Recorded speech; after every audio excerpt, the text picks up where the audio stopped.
কুয়েতের মেঙ্গাস শহরে আগুন লেগে পুড়ে গেল ৪৯ জনের প্রাণ। আর কতই না কষ্টের প্রবাস জীবন। তারা প্রবাসে এসেছে ২ পয়সা কামানোর জন্য, কিন্তু এইভাবে যে লাশ হয়ে বাড়ি ফিরতে হবে তা কখনো কারো জানা ছিল না। অনেক ভয়ঙ্করভাবে আগুন রূপ নিয়েছে, দেখতেই পাচ্ছেন চারিদিক দিয়ে আগুন ছড়িয়ে ছিটিয়ে গেছে। তো বিল্ডিংয়ে যারা ছিল রুম থেকে বাইর হওয়ার কোনো জায়গা ছিল না। দেখতেই পাচ্ছেন উপরে ছাদের উপরে একজন উঠছে প্রাণ বাঁচানোর জন্য, কিন্তু নিমিষে পুড়ে গেল তার নিথর দেহ। সেও বাঁচতে পারলো না, কারণ বিল্ডিংয়ের চারো সাইডে আগুনের কারণে সে কোনো দিকেই যেতে পারছে না।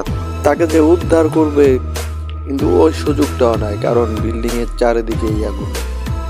আহা, কতই না কষ্টের এই প্রবাস। অনেক কষ্টের ছিল। যারা আপনারা কাছ থেকে দেখছেন তারাই বুঝতে পারছে খুব কষ্টের।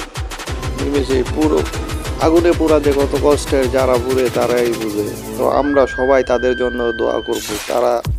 তাদের সবার বাড়ি হিন্দি বিল্ডিংয়ে আগুন লেগেছিল।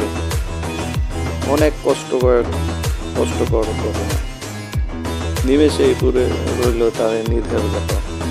একজন লোক প্রবাসে আসে তাদের পরিবারের সুখ আনার জন্য, পরিবারকে স্বাবলম্বী করার জন্য।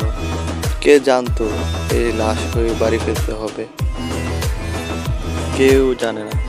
তো দেখতেই পাচ্ছেন আগুন নিবানোর জন্য কত চেষ্টা করছে, অনেক চেষ্টা করেছে, কিন্তু এখনো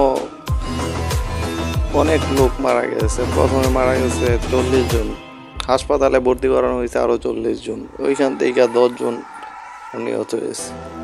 একজন প্রবাসী বুঝবে প্রবাসে থাকার কতটা কষ্ট। দেশের মানুষ কখনোই বুঝবেন না।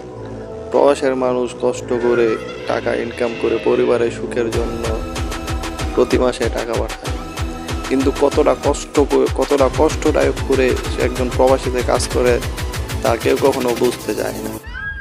আর দেখতেই পাচ্ছেন অনেক বিল্ডিংয়ের চারো সাইড দিয়ে আগুন ধরে সবকিছু নিমেষেই শেষ হয়ে গেল। পড়ে রইল তাদের নিথর দেহ।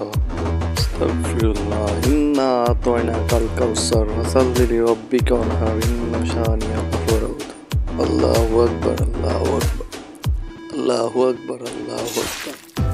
কি ভয়ঙ্কর রূপ নিয়েছে আগুন। আল্লাহু আকবার, আল্লাহু আকবার। আগুনের তাপ চারি সাইডে ছড়িয়ে ছিটিয়ে গেছে। দেখতেই পাচ্ছেন অনেক ভয়ঙ্কর রূপ নিয়েছিল এই আগুনটি। সব পুড়ে ছারখার হয়ে গেছে। আগুন নিবানোর পরে এসব সব পুড়ে ছারখার হয়ে গেছে, কিছুই রইল না, সব পুড়ে গেছে। ভয়ঙ্কর ভাবে আগুন রূপ নিয়েছিল। দেখতেই পাচ্ছেন সব পুড়ে ছারখার হয়ে গেছে। কেউ এমন ভাবে পুড়েছে তাদের লাশ চেনার মতো কিছুই নাই। দেখতেই পাচ্ছেন সব কিছু পুড়ে ছারখার হয়ে গেছে। যেমন কত বছর ধরে এখানেও কেউ থাকে না। আসলে কিন্তু কালকেও এই জায়গায় কত লোক বসবাস করতো। আজকে সব শেষ, সব পুড়ে গেছে। তো আমরা সবাই তাদের জন্য দোয়া করব। তো সবাই দোয়া করব যে তারা জান্নাতবাসী হোক, তারা শহীদে মৃত্যু হয়েছে।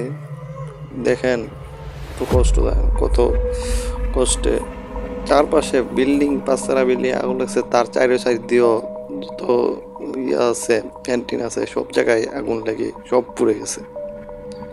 অনেক কষ্টকর। যারা পারছে কিছু মাল সামানা বার করছে, তারা সব পুড়ে গেছে।